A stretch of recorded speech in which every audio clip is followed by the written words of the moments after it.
Greetings, fellow humans, and this is gonna be a bit different. Um, I decided for some reason that I wanted to review some of the games I have for the Nintendo Switch. First off, I'm 38.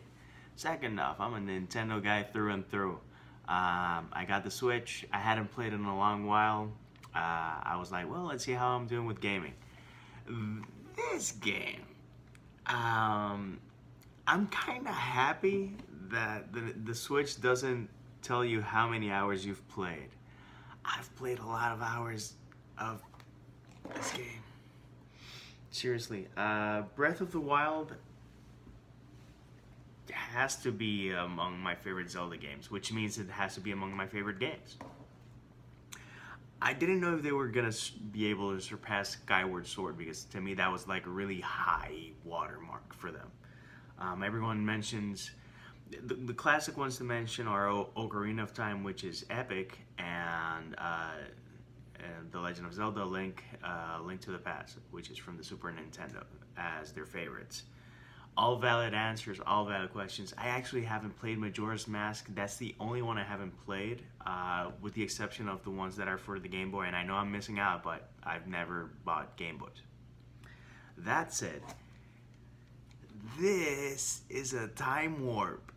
Do you want to know how easily 6 hours can pass by? Play this. Play it. It takes a little getting used to, but once you get used to it, everything becomes pretty second nature. Like I think most Zelda games. Just robust, fun, gets you thinking. There's a lot of walking. If you think there was walking in Lord of the Rings, hell no. There's a lot of walking and there's a hell of a lot of climbing in this game. 28% of the game is going to be climbing. But it is an amazing experience. It is very, very engrossing, and you will lose yourself in this world. High points versus, if we're going to compare the last two games, what's awesome about this game? Everything is connected. Everything. There is no transition time so that something pops in. Nothing. Everything.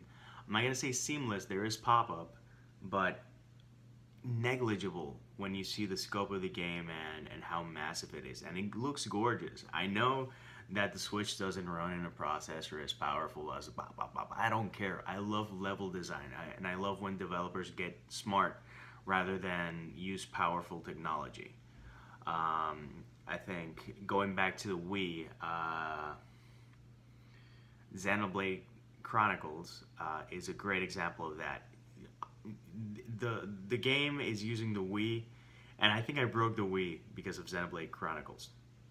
But the level design is brilliant, and here it is no exception.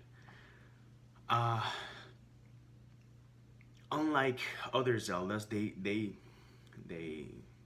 they played around with the formula, which is amazing. It's amazing that a series that reinvents itself so much always hits the mark. If you play Ocarina, it is totally different from Twilight Princess. It is different to Skyward Sword. It is different to this game. And it all in great ways. As a gamer and someone who likes adventure games, I want to be wowed, and I was consistently wowed in this game. It can be brutally difficult, and it is where you should be. It's like it harkens back to old Dragon Warrior or Final Fantasy games, where if you go to a section that you shouldn't be, you're gonna find out really quickly because they're gonna kill you. But you can pass everything in the order that you choose. You don't have to pass all of the major temples, the divine beasts, but I seriously recommend that you do. And there are 120 or 125 temples that you have to conquer.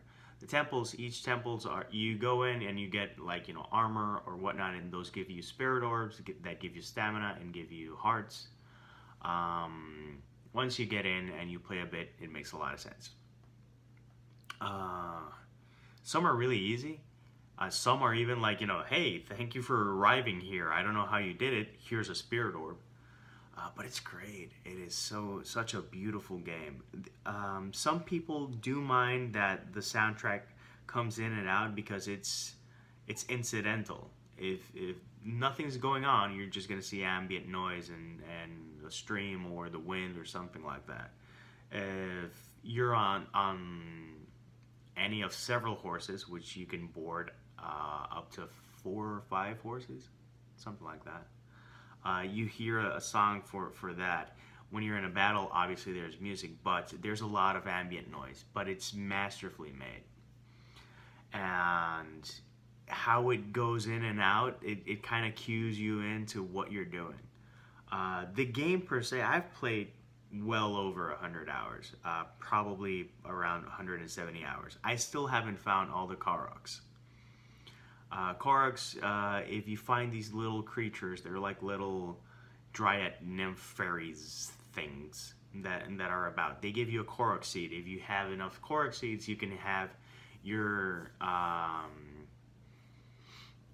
item stash be bigger. Our item stash, sword stash, shield stash, everything. You can have a set amount of shields, a set amount of weapons, a set amount of bows, and a set amount of arrows. How Link can carry all of that without getting a hernia, we shall never know. But it does force you to think when you're fighting different enemies. There's some enemies that are brutal, like little magicians that bounce around in the air, that are fire. If you hit them with one ice arrow, they're gone. So it does force you to think like that, and I gave you a really basic example. It can get a lot more sophisticated. I think battle is not as gratifying as Skyward Sword. I think that's the best in terms of battle, but just experience and losing yourself. You know, I was playing this when I was like really overworked and just run down, and it helped me relax a lot, even when it was stressful.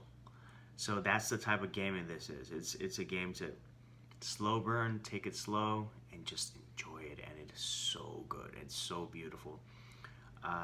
Definitely, I think it's my favorite video game series, even more than Mario. Mario makes me smile more, and I love the creativity. But in terms of just wowing me, I don't know. That's a tough one. Not sure. But both are amazing, and at least Breath of the Wild for the Switch, if I would do a rating system, I would give it a 10. It has some blips, it has some control issues that you might need to get used to, but nothing that's drastic. And there's a lot of beauty in that game. And for me to say that, you know, it's not like, oh my god, it's the best gaming experience. Fortnite has 70,000 dances and it is extremely addictive. I get it. But to me, this game was a life-enriching experience. So maybe you'll enjoy it.